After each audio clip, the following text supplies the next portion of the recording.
Welcome into DC On Screen, the podcast that's been bringing you news and reviews of the Star Trek DC. I do a Star Trek show of the DC multiverse on film and television since 2015.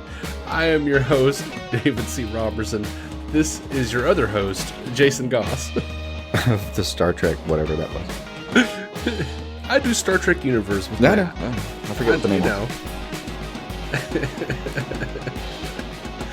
In retrospect, we should have called this DC Universe because that's what the thing is called. That's what James Gunn's universe is called. We didn't know at the time. We didn't. 17 years ago when we started. Yeah. I mean, I just came up with DC on the screen as a name on the fly. I was busy, turning a big crank, trying to start my car. And, felt good at the moment. Yeah. I do like it.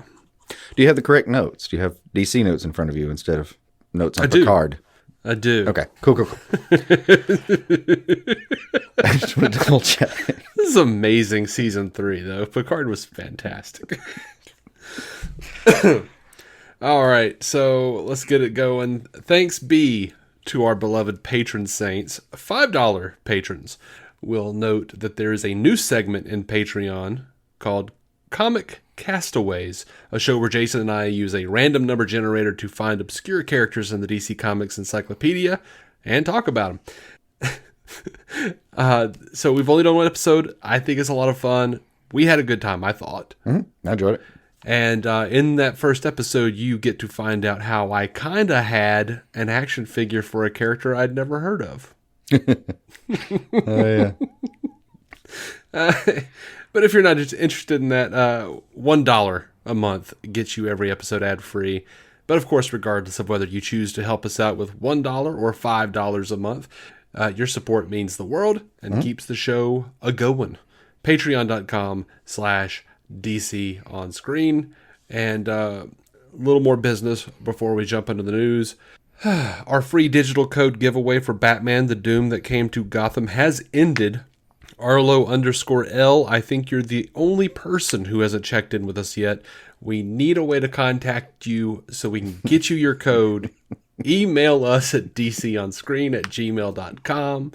I also want to announce that with the ending of that giveaway, we're starting a new giveaway. Mm-hmm. We have 9 digital codes for Shazam Fury of the Gods.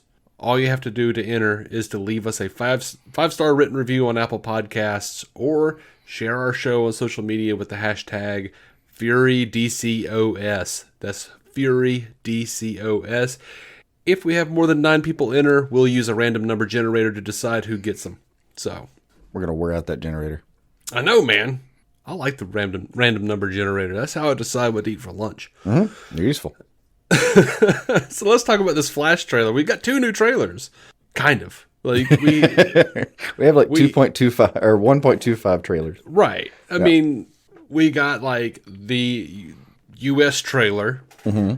But there was also a Japanese trailer that had some like random funny bits in there. I liked both trailers. Yeah, I was a fan either way. As far as I could tell, like the US trailer is way more somber. Because, like, I'll be damned, the Japanese trailer just, like, they have, like, Barry about to, like, slow motion, I'm gonna run really fast, and then, like, a bunch of girls see him, and they're like, oh my god, the Flash, I love you! And him just reacting really awkwardly. Which feels right. It does feel right. I don't feel like this version of Flash would do well with fame. No.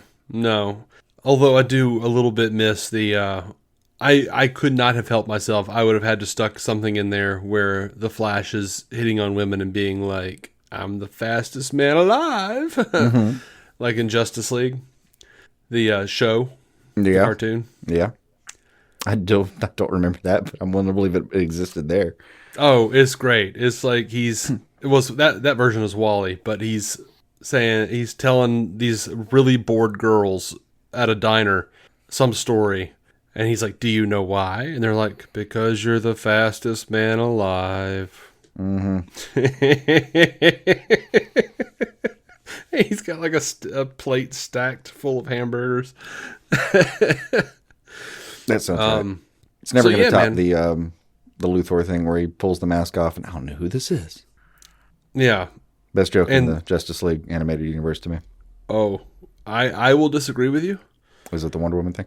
I don't even know what you're talking about. The other really good one was when Batman's like speaking effusively of Wonder Woman. He's like, she's behind me, isn't she?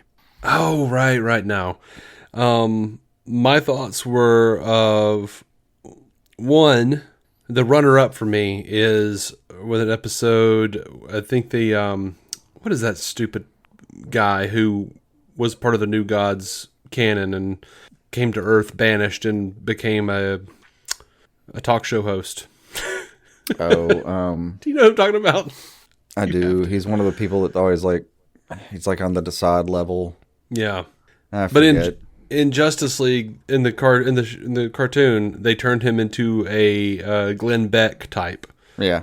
And he's got the Flash goes, he's like shit talking the Justice League, and Flash goes down there to like give him a piece of his mind, and he's like, how do you how do you explain, Flash? It's just the Justice League took over.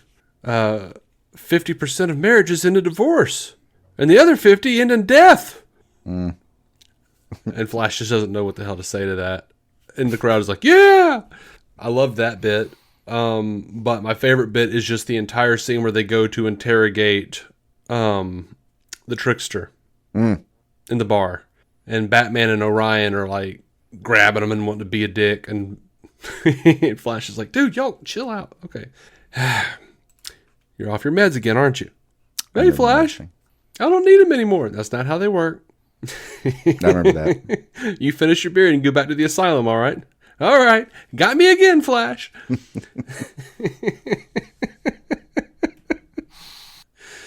Anyway. Can see Batman thinking, if only it was that easy for my guys. No, I don't think it's... And Hamill is doing the trickster there as well. Of course. And he's got this great bit right before they show up where he's like, they don't listen to anything I say. Stupid Captain Boomerang, Captain Cold. It's probably because I'm not a captain. Yeah. Anyway, these Flash trailers. What do you think, man? How are you feeling? Oh, they look fantastic. Don't they? Either one. I mean, there's plenty of speculation to be had, but about like what parts of the universe are we keeping, leaving, all that. Mm-hmm. But just some of these shots are gorgeous. Yeah, I'm really interested in the storyline because the Japanese trailer indicates like you have the two Barrys talking to each other, and he talks about how he went back in time to save the mother, and then went back to to his present, and there's another version of him there. So do those two wind up going to an alternate reality that's the Burtonverse? See, I don't know. Or is the changed version of the Snyderverse the Burtonverse? Or well, I don't know if it's changed or if we kind of jumped to it and like maybe like what I'm going to call Yellowberry for now is like was maybe always in Burton's verse. We're just popping over to it for a second. I don't know if it's just substantially changed it or not, but it's hard to say. Yeah. And then the other trailers have said that he created a universe without metahumans. I don't know. I'm just very interested to see what exactly they're doing here. See, I don't know either. Because like, if you created a universe without metahumans, maybe that's why the Kryptonians are running like rampant here. Mm-hmm. But also, or the Kryptonians. Yeah, sorry. What did I say? Metahumans. Yeah, they're definitely not. No, like if that's why we have Kryptonians and no one's there to stop them until Supergirl shows up. Like, did you really create something with no metahumans or? Yeah, because in DC that almost doesn't matter as much. Like in Marvel, that's like a whole storyline, like specifically a whole storyline. But with DC though, you've got so many aliens to choose from and magical creatures. You don't have to have meta powers. Not like specifically that. You're not, beholden to the mutant thing. Inexplicably God level vigilantes with no powers. I mean, like you can have not a single special person on the entire Earth, but Green Lantern can still show up. Like it doesn't. Right. He ain't special. Just got a cool piece of jewelry. Right. So yeah, I'm very down. I loved seeing, I think it was Feora. It was one of the Kryptonians jumping on the Batwing and smashing the cockpit, That's just like they actually, did. when I was saying And cool shots, that's the one that I keep thinking of the most, is like that little, like pull himself out of the way of his own bat plane as it falls. It's just like, it's just majestic. It's gorgeous. well, I mean, one of the things I loved about it is that shot is from Man of Steel. Like that Kryptonian did that in Man of Steel to a fighter jet. Yeah. So I just really love that. I love that they did that. Certain events are going to happen one way or the other here. Yeah, I love you have, Ben Affleck's Batman telling, Barry, you change the events of the past, you change the events of the future. What like idiot? Wow, what's this not clear to you? Like, Barry, you're a smart kid. What happened? What? I really loved all of the stuff with Keaton's Batman, like the bruised fingers. Like I saw some people saying that they think that is Martha Kent and she's the Joker because it looked like she had like red and green on her fingers, but I'm pretty sure that's just Keaton. I saw some other people thinking that it was Michelle Pfeiffer that was Catwoman. I'll take any of the above that you just said. All of them sound like that'll be a lot of fun. I'll take any of them. Yeah. And of course we saw all those, like the bat suits, and we talked about those because there was a TV spot where it showed all those some time ago, a couple months ago. I'm very, very intrigued though. I really want to know what's going on in this movie. I know it's a small thing, but like I kind of just hope there's a nod to Barry still having like his lab job, maybe even doing okay at it. I know this is stupid, but I really, really love the moment where like him and his dad, credit version, are like, you mean like a job, like, and like the whole, the rest of the prisoners there are like, my boy's got a job, he's got his foot in the door. Like, it's so fucking cute. Yeah, I just wouldn't mind a little nod because I like that scene. Yeah, that was in Zack Snyder's Justice League, right? Mm-hmm. I think that made it to every version of Justice League, but it's been a while since I've seen the other one. Yeah, I don't know. I almost felt like we should do it sometime just for fun, but yeah. Do you have anything else to say about the trailers? I loved, the whole parachute thing. Where's yours? He just smirks at him, bounces. Yeah. And I love the Batwing flies up and silhouettes against the moon, just like in the 1989's Batman, as he's like rushing down. Yeah. All good shots there. Dope. That was great.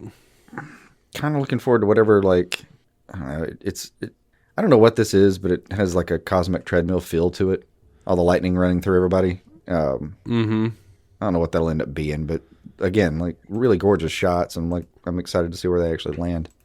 Well, there's one shot of Barry shirtless laying on like a slab and the electricity. Then there's a different shot of like a bunch of lightning and the lightning going through, as you put Yellow Barry.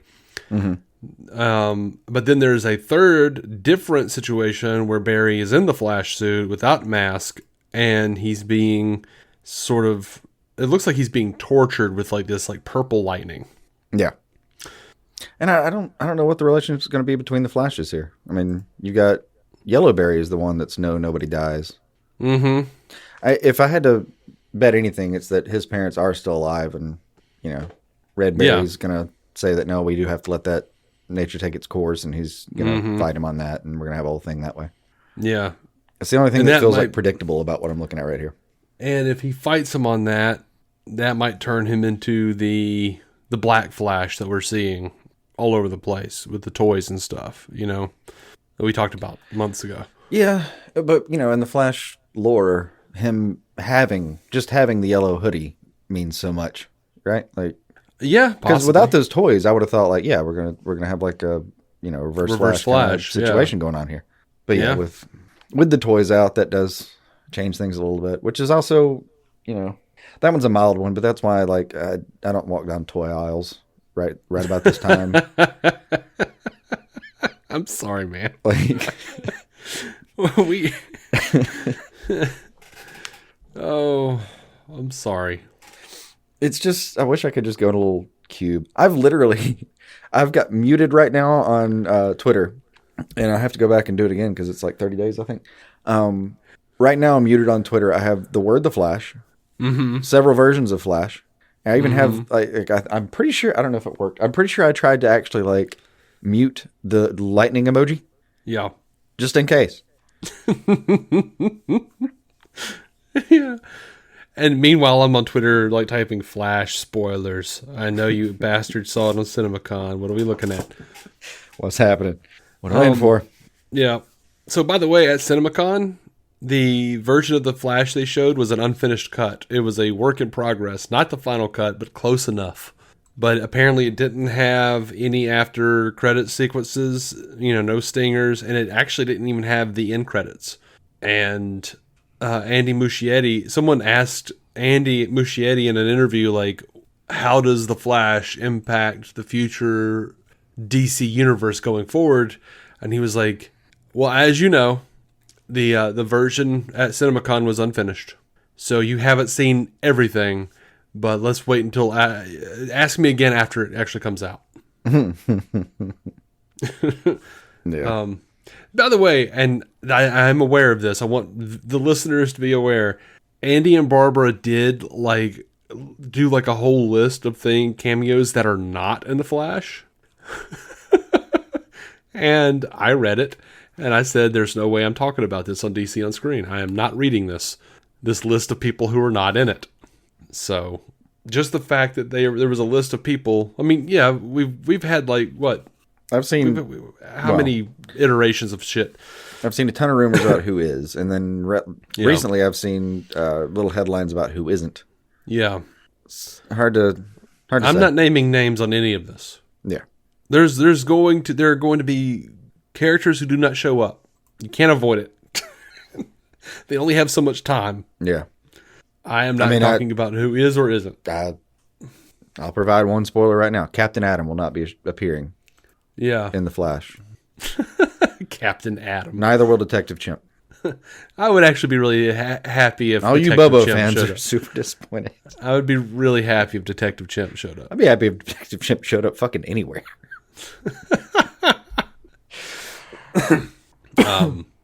And in case anyone's wondering, I know that there are some people out there. In a new interview with the Playlist, Michael Shannon, who played General Zod in Man of Steel and is reprising the role in The Flash, Michael Shannon said, I was hesitant to come back because I wasn't really happy about what happened to Zack Snyder in that whole deal. And I really love Zack. The fact that Zack asked me to play that part to begin with, that's probably the biggest surprise of my career. It almost felt like a practical joke. I was like, you're kidding me, right? But I talked to Andy about it, and I liked Andy. And I said, Andy, look, I just want to get Zack's blessing on this because it just doesn't feel right without that. And Zack, to his credit, was very understanding. He gave me his blessing, and I went to do it. I loved Andy, too. I loved working with Andy. They're both super creative guys. Andy's an amazing artist. He would just make these drawings when I was sitting there talking to him. I'd look over and say, hey, can I keep that? And he'd say, sure, and sign it and give it to me. I included that part because I was just watching or very recently, a few days ago, watching the Russo Brothers podcast with Zack Snyder, Pizza Film School. Mm-hmm. And Zack Snyder was talking about how he went to school for painting. He was a painter. And he had made short films and done all this stuff, but then he went to school for painting, and they wound up kind of pulling him aside and being like, these are very cinematic. That you have a history in film. Why aren't you doing that? And he's like, oh, that could be fun. No, you're right. I'll give it a go. And as we know, Zack draws everything before he shoots it. Yeah. I've seen a lot of those sketches, and yeah, some of them are pretty it's rudimentary for what you would normally see as a what do you call the fucking things now? Storyboard or something. Yeah. But I love watching storyboard versions though, because their version of oh yeah, that basically gets across the concept is that would have taken me a week. I would have worn out an eraser. Yeah, they usually take the storyboards and put them on Blu-rays and DVDs as animatics. Yeah, which even that level of just being able to generate good drawings that quickly is amazing to me. I love these people that can actually just quickly draw. I've seen that before, especially with Futurama stuff. I'm just going to quickly draw Fry real quick. I'm like, that would that was like a sketch. You just didn't give a shit. That was you were fucking around. I'm just gonna do the exact same thing, but just slightly to the left, so he's moving like that. That would have taken me weeks to get it just slightly to the left. It's like when you watch Jim Lee, like casually, like using the wrong hand. It feels like sometimes even just to show off. Yeah, I'm gonna do this with left-handed. It's gonna be perfect. Yeah. You could basically use it as the cover for the next Arkham game. It's fine, no big deal though. I'm just gonna slip in coffee the whole time. Yes, talking. Oh man! So apparently there was some Aquaman and the Lost Kingdom CinemaCon footage, and comicbook.com had an exclusive description that says footage plays seeing Arthur raising a baby and talking to his father about it. In the full Aquaman suit, he fights underwater. He wrestles with giant anchors. He can feel the tides shifting. A dark entity is destroying the surface world and attacking humans. It has long black tendrils. On Earth, a black plague is attacking people in town squares. Black Manta is trying to push it forward. Arthur talks to Orm and has to team up with him. Orm refuses to be called brother. Together, still, they fight Manta. Manta has the black trident with a power that comes from a great evil. The lighthouse home is destroyed. Manta wreaks havoc. Arthur and Orm explore land and knock down statues to build bridges. They are reluctant in their work together.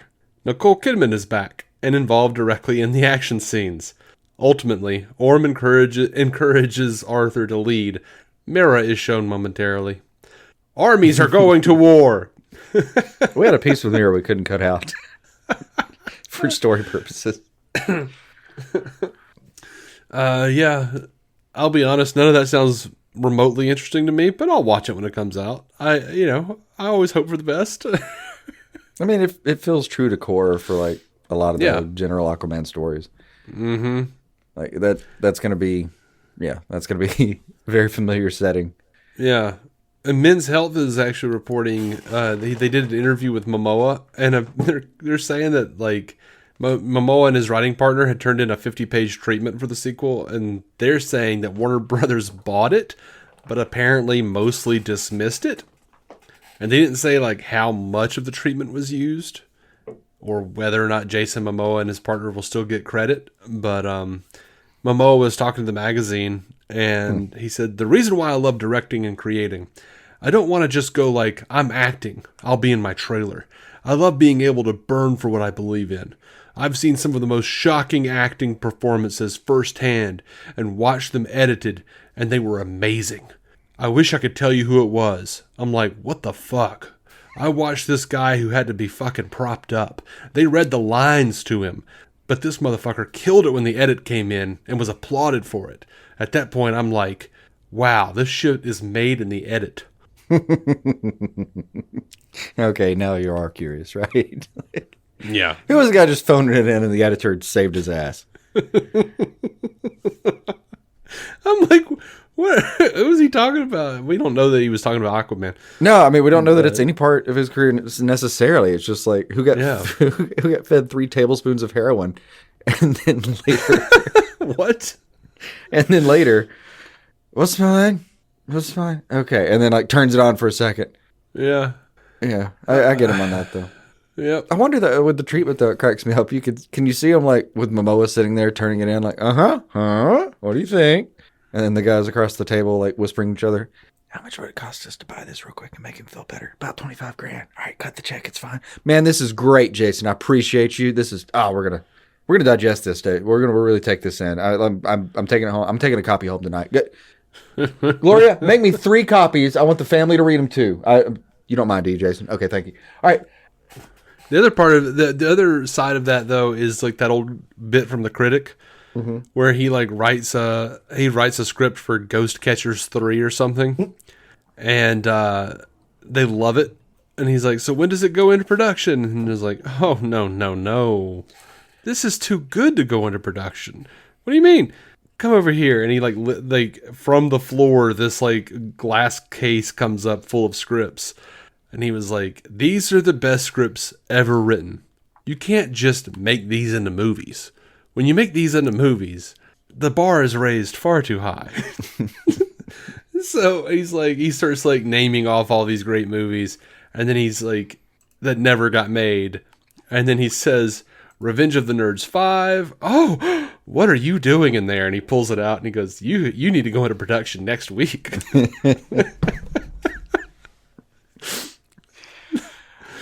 Yeah, that feels right. No. Alrighty, on to some James Gunn news. James revealed what drew him to direct Superman Legacy. He said, I completely relate to Superman because he is everything I am. He's somebody who is an outsider who feels like an alien, but also the ultimate insider because he's fucking Superman. And that's kind of like what I feel like. I don't know how to feel about that. No, that's just weirdly phrased. I feel like that's a weirdly phrased version of James Gunn has imposter syndrome. Yeah. Like, yeah. Which I get, because if I were in his position, I would just constantly be looking around like, who's gonna pull the cord? Who's gonna tell me that I can't do this? Because like somebody's got to, right? Yeah, yeah. But if read in a certain light, it sounds like he's just calling himself Superman. I know. In an I'm an outsider. Never felt like I was supported, and yet here I am, masterful at my art, king of all, untouchable. Yesterday, I took a piss in Zaslav's seat. What is your obsession with that? I don't know. I mentioned it to you earlier, and it cracked me up again to do it now. I thought maybe you said it on the cast. We were just talking about like. Because Gunn keeps saying that he answers to no one. Well, my example then was like, yeah, I mean, he answers to no one creatively, but like if he pissed on Zaslav's desk, he's getting fired. Yes. I wasn't sure where you said it, but I was like, good Lord, this again? Yeah. It's the image I have now. In an interview with Variety. Are you done, James? Oh my God. Are you done, James? Get the fuck out of my office. Yeah. All right, I'm going to talk about this next bit of news. Go for it. I have been trying to. We'll get there, don't worry. In an interview with Variety on the red carpet for Guardians Volume 3, Gunn was asked about the search for a new Superman actor. Gunn says it's hard, but we're looking. And we actually have some really great choices, which I'm excited about. But it has to be somebody who has all of the humanity that Superman has. But he's also an alien. He's got to be somebody who has the kindness and the compassion that Superman has. And it has to be somebody that you want to give a hug. I mean, after the last bit, I kept expecting. I know. I kept scrolling to see if he said it was him. And it has to look a little like me. You know, spiky hair, big black glasses. You know. Yeah. That's right. I'll be playing Superman. And my wife will be playing Lois Lane. Just with a dark wig. Are you going to dye your hair for the part? No, I'm perfect as is. Yeah. His hair should always have been this color. You know what's funny, I think, is if there's a part of me that if I ever got to make a Superman anything, I would have like a storyline where like I would make Lois a redhead just like she was in the old George Reeves show. Oh, Lord. I forgot about that. And of course she was in Zack Snyder's Man of Steel. Yeah. So in that trilogy. So yeah, I'd make her a redhead, but I'd make her realize that his first love, Lana, was a redhead as well, and be like really suspicious that he's a great guy, but he's totally got a ginger fetish, and I'm not okay with it. Like suddenly they're all very worried to see if he's still interested. And like, no, he's not interested anymore. It's maybe she's suspect of like how good of buddies are you with Jimmy? Because he's a redhead. Just very fond of him. That's all. He's a good lad. Just very fond. Why do we gotta ask questions? Shit. Goddamn. Can a man live his life? Shit. I'm gonna fly away over there for a little while. Jesus. But it's all secretly because of his guilt over having caused Lex's baldness, because Lex was a redhead back in the day. He was a redhead, yeah. For one hot second. One very hot second, if I remember the lab accident. Someone asked James Gunn on Twitter, will we see more Vigilante? Gunn said yes. Okay. I'm down. I like the character. There's going to be another Peacemaker. Of course we're going to have more Vigilante. Yeah. Want to get your thoughts on this? I don't normally talk about actors bringing up people they want to play. Mm-hmm. But Karen Gillan I'm way ahead said she wants to play Poison Ivy. I mean, I'm... How do I put this? Anything she wants to do, I will watch it. Mm-hmm. That's fair. But she did say, honestly, specifically that sounds fine. She said, if James asked me to play an alien that sits in the background of a shot and does not talk, I would say yes. Because working with him has been one of the greatest joys of my career so far. But yeah. I mean, Barbara Gordon, yes. Poison Ivy, yes. I'll take it. Well, while we're going straight redheads here, just Batwoman would do. But Batwoman is a fake redhead. Batwoman has the wig. Yeah, but fake redhead by design doesn't have to be fake. Oh wait, in the comics, didn't wasn't she a redhead, but she had short, a buzz cut or something, and then she just put on the wig to be Batwoman? See, I don't know. I thought I remembered her in the comics having regular blonde hair, but then she was suddenly redhead. Oh, it's been a while though since I've seen any kind of OG Batwoman. I mean, they can do whatever the hell they want, but Karen, I'd love to see her as Oracle. Love to see her as Poison Ivy. Just thinking about her, her characterization of Nebula, I think she could play a fantastic Ivy. I really do. I think she'd have a lot of fun with it. And if that's the one she wants to play more, yeah, fine, do it. Set it up. I mean, you got to find a Batman in that universe first, depending on where we fall with the Flash. But yeah, but I think Brave and the Bold, from what I understand, is doing from what they've said, is going to be sweeping Bat Family movie. So that does sound right. I mean, that would, something actually I wanted to ask you a minute ago, but same thing here.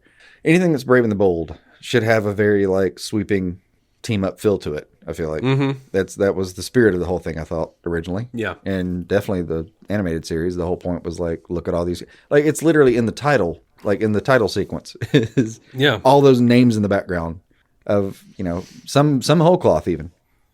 Yeah, I mean that was the comics for years. That's every issue is Batman teams up with somebody else. Yeah, and then even then, early episodes of the animated show, especially, you'll have a little 3-minute mini adventure, and then and then we go into the real episodes.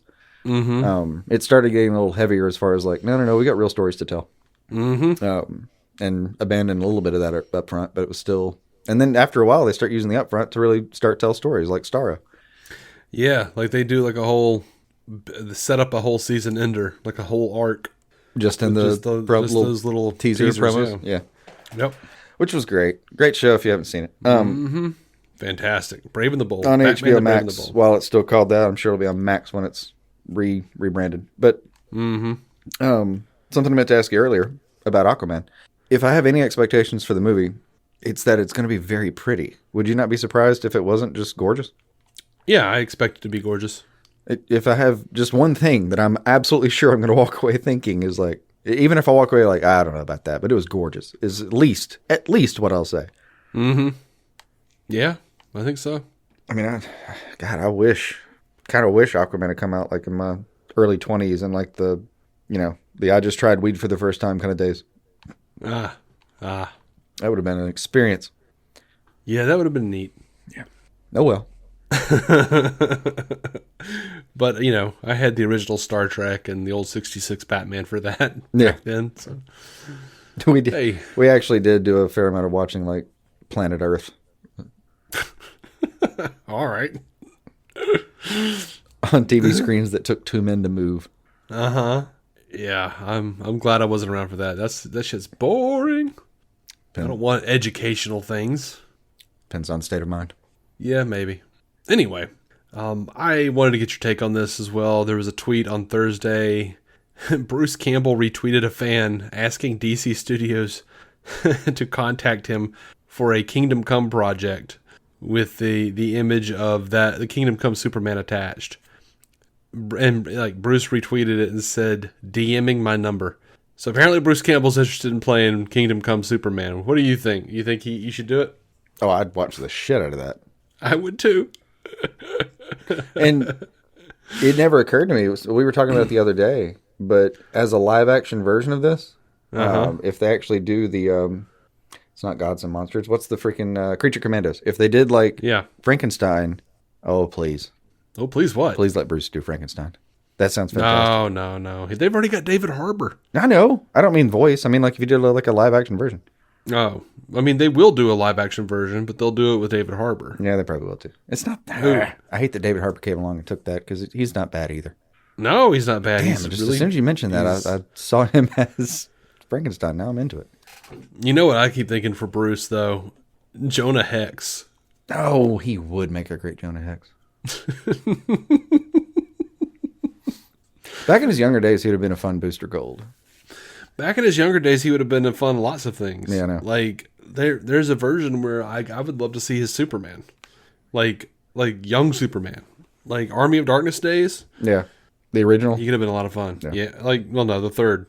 The Oh. third movie. Oh, okay, I see. Yeah, I know. I could dig that. Like 93? I could dig that too. Yeah. Oh, speaking of Captain Adam, he'd be a good one there too. Yeah, Bruce Campbell had that chin. I'm sad that they wasted that by not having the technology or the ability to make good superhero movies at the time. I mean, I keep thinking about how like brash and just fucking arrogant and obnoxious he can be when he wants to be. So, like, Guy Gardner would be fun. Oh, God, that would be fantastic. And it would look really good with that one punch knockout. Uh-huh. Right on that right. glorious chin. You're right. Damn it. All right, But I'd hate to see him with a bowl cut. I mean, if we don't make him a ginger, we can forego the bowl cut too, right? I say this as someone who has sported a bowl cut in their lifetime. I think we should all avoid, if at all possible, the bowl cut. Fair enough. Just give him a short fade, man. Call it. That'll do. Mm-hmm. I'm going to end out the movie news on the Zack Snyder Full Circle event Q&A. They are posting those live streams on Vero.com, or sorry, Vero.co. But I'm going to put up a link in the show notes so that you guys can check it out because they're doing live stream Q&As after Man of Steel, then after BVS, and then after Zack Snyder's Justice League. And just for anyone who's interested, because I'm going to watch them. Yeah, me too. I'm envious. The clips I've seen of Snyder over there are just delightful. Yeah, they only have the one up. They only have the one up for Man of Steel so far as of this recording, but I did see a clip of him talking about how he knew when he knew Swanwick was the Martian Manhunter was after BVS, but it was inspired by what's his name? God, I can't remember his name now. I thought you were going to say Swanson. No, the guy that played Swanwick. Like, everyone jumped back when Superman walks up to the glass in Man of Steel, except for him. Everyone jumped but him. He moved closer towards the glass. And that was just a choice for the actor. That was the actor's choice, and he did that. And looking back on that, after BVS, Zack was like, no, he's Martian. I have a really cool explanation for this. Yeah. That's pretty cool. But yeah, I forget that guy's name right now too. Yeah, I hate that I forget. I thought it was something things like Warwick, but it's going to kill me until we look it up later. Warwick. I don't know. I can neither reach my phone or my keypad right this second.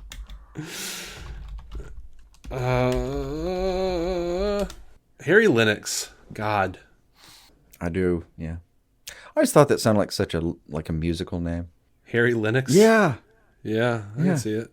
Like it's the kind of name where like if he had been like a classic jazz artist or something, like he was like, man, no one tromboned like fucking Harry Lennox. I'd be like, yeah, that fucking tracks. Dude probably spent like 4 years in New Orleans owning that town. It was great. Now I want to like make you like a tape cassette cover or something. That's like him with a trombone or something. Yeah. It says Harry Lennox. Yeah. You know. And it'll be just him, the instrument on a dark background with like a little bit of a oil paint effect to it, you know. Yeah. A la absolutely. Kind of Blue or something. Yeah.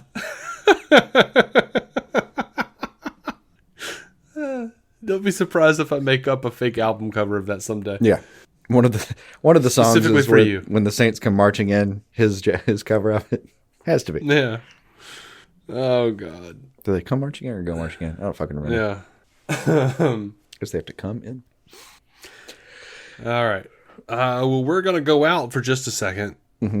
We're gonna hit a break, and then when we come back, we got a little bit of TV news, a little bit of feedback. So, don't nobody go nowhere.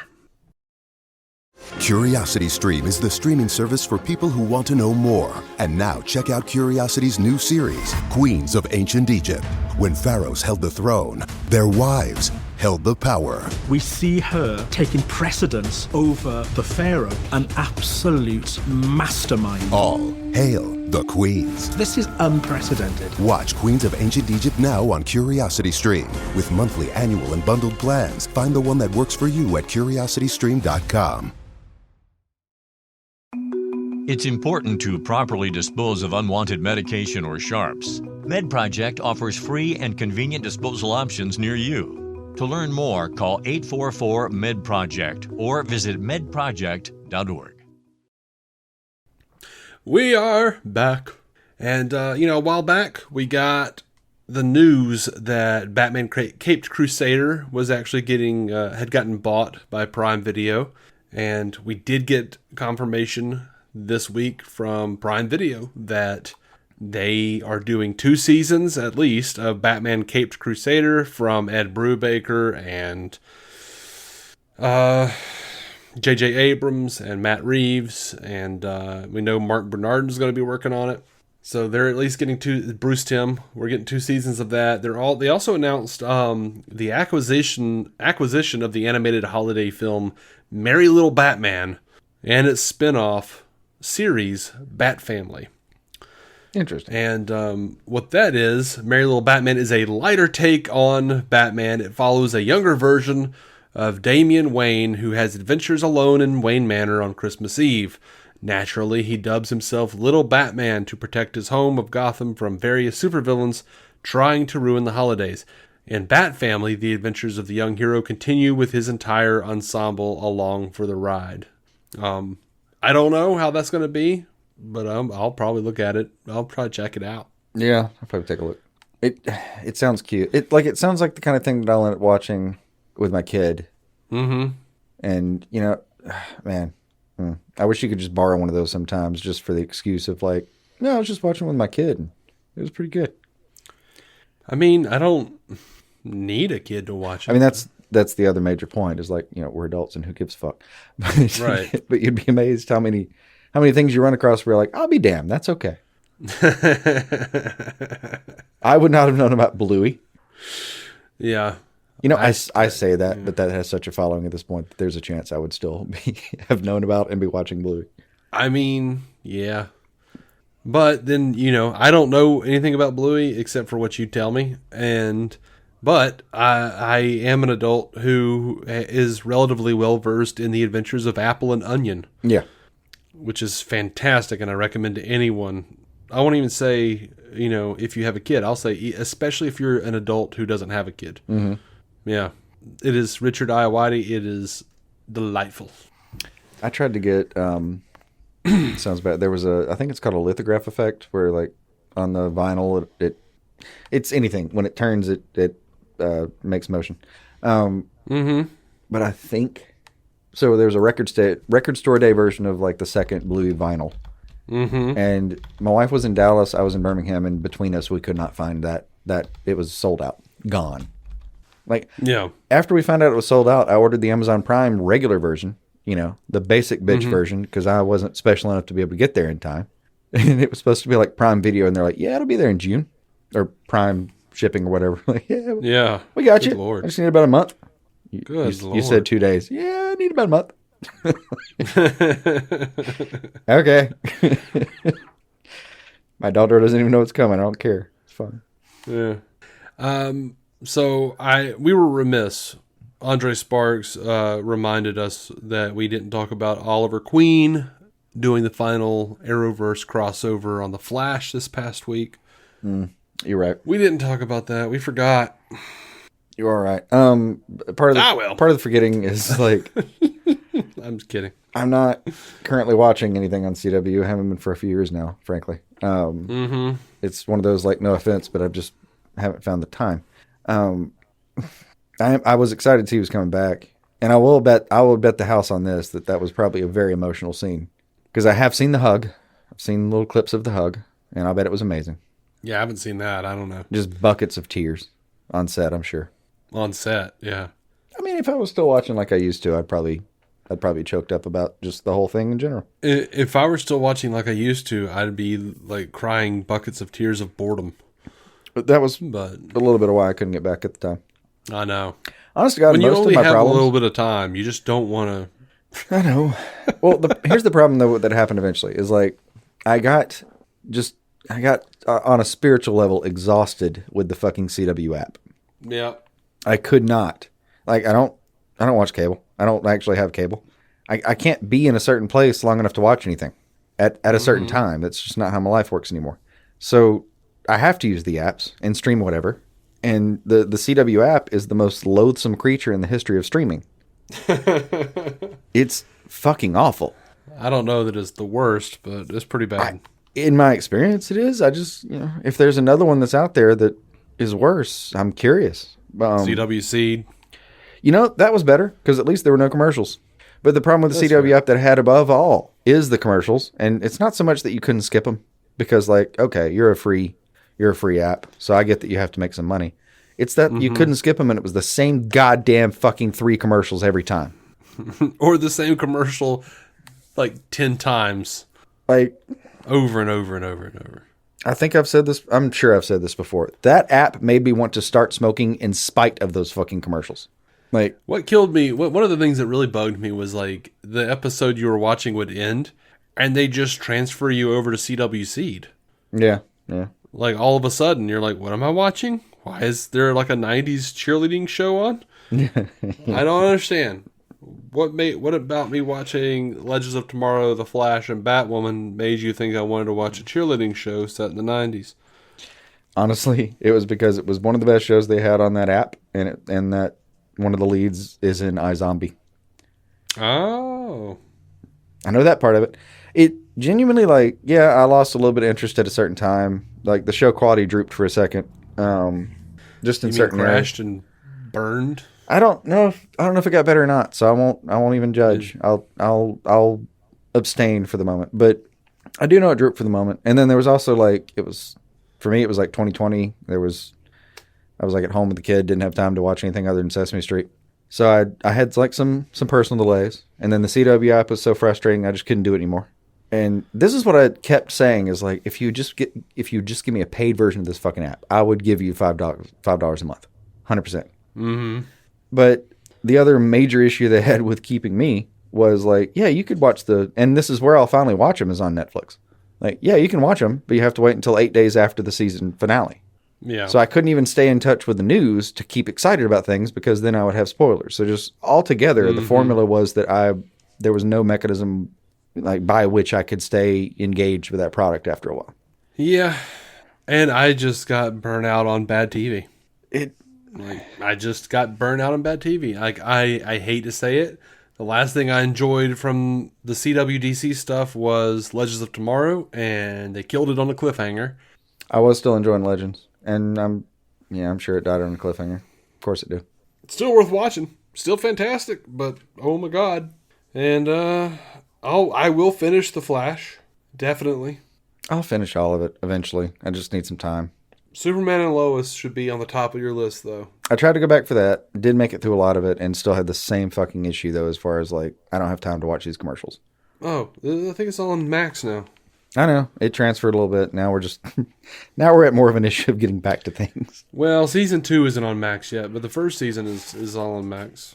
It does crack me up that they're like, no, this is a different tier of television show. This should go here instead. Yeah, no. I mean... well, I think... Because there's one guy that's like, no, just throw it on Netflix like the rest. No, sir. No. Have you actually watched it? No. Well, this needs to be on our platform. Well, also, one of the reasons it's so good is Max, like, fit a bunch of the bill for it. Like, they helped produce it. Oh, I know. That's how they got all the like, actual cinematic quality to it. But Jesus God, Superman and Lois is just fantastic. That is the last thing I've really watched. And yes, it was great. It has not stopped being great. I don't doubt it. Don't doubt it a bit. Yeah, I can't recommend it enough. I mean, one of the main bad guys in season 2 is basically just like the lady who was running Nexium with Keith Raniere. Like, they made her look just like this woman. I can't remember her name, Nancy something. I don't remember. But and that was the cult that Allison Mack from Smallville was in. Yeah. So they were just like, oh, Allison Mack did some weird shit. How about we look at, what was she doing? Okay, well, how about we just turn this cult into a bad guy? I mean, no, it really was like, oh, she wasn't the first in command. Who was the first in command? Oh, there was another lady. Oh, okay. We can work with that. Well, she was the second in command. She didn't really know what, supposedly she didn't really know exactly what Keith was doing. Like, she didn't know about the branding and all that shit. No, they all suppose it afterwards. But yeah. Well, she only got 3 years for like racketeering. She didn't get the life sentence that Raniere got. No. I never know with cults. Like when somebody says like, I didn't know later. You're like, well, I mean, it's a cult. You're supposed to not know things. So, well, Nancy's daughter came in and got in on the cult and wound up getting with Raniere, and she was the one with Raniere with Allison Mack and Raniere who started the branding cult. I can't remember what they called it now. It's gone out of my head, but yeah, it's been a while since I've explored the master. Oh, DOS, the master slave thing, where there was like an inner circle weird. Of an inner circle thing, I think. Mm-hmm. Oh yeah, no, it was like a secret society within the cult, which wasn't even really a cult so much as, you know, it was weird. It was weird. There's a great if you're ever like in a cult, the worst thing you could possibly hear is, we've decided that we trust you. Would you like to hear about the other? We want to talk to you about this other level. Right. Your life is about to go to a whole new level of fucked when you hear those words. Uh-huh. Like when they start asking for like collateral, you know, like, okay, well, before we tell you anything about it, I got to have a bunch of naked pictures of you and or video of you saying horrible things about your family. Mm-hmm. And if you ever tell anybody about this, we're going to release it. Mm-hmm. Oh, well, it's time for me to leave. Mm-hmm. Mm-hmm. I just remembered I left the oven on in Nebraska. Mm-hmm. I left the oven on in Nebraska in 1994. When I left college. Go Hoosiers. I'm going to head back out. Mm-hmm. Check that oven. Y'all have a good day. We got just a little bit of feedback. Dr. Steve on Patreon. Dr. Steve of Weird Medicine, by the way. If you haven't checked Weird Medicine out, go check that out. Dr. Steve says the Flash trailer exceeded my expectations by a mile. All of a sudden, I am so effing pumped for this movie. Us too, Steve. Absolutely. Us too. We need to have Steve back on. Mm-hmm. We always say that. Yeah. And Larry Carter on Twitter says, beautiful runtime on the latest episode. 36 minutes is awesome. Sorry we didn't get to that short this time. And to be clear, I listen no matter the length. Your show is very important to me to be able to synthesize all of the DC info. Everyone has a slightly different take, and you guys help give me a full picture. That might be some of the best feedback we've ever gotten. It is. It makes me feel special. And and the imposter syndrome thing that we were talking about earlier. Yeah. That's right. I am Superman. Yeah. He must have just gotten us confused with another podcast when he was writing that up, but I appreciate it. Yeah. Well, that does it, man. I don't have anything else. No. Let's get out of it. Do you have anything? No. Pretty clean on my side. Yeah. Thank you so much for listening. We will try our damnedest to be back next week. And, patreon.com/DC on Screen. We're on Twitter at DC on Screen, Instagram at DC on Screen. You can email us dconscreen@gmail.com. Every episode's at dconscreen.com. I don't know. Until next time, keep some DC on your screen.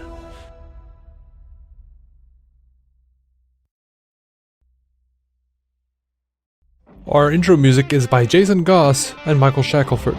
Michael's band, Galactic Engineers of Magnetic Sounds, or GEMS, can be found on SoundCloud and Bandcamp. Visit DCOnScreen.com to find our Patreon, merch, contact information, and every episode of the show for free, including crossovers we've done with other podcasts. DC On Screen is a maladjusted production. For more from me and Jason, including sketch comedy, vlogs, parodies, and our improvised web series Hey Guy, visit maladjusted.tv.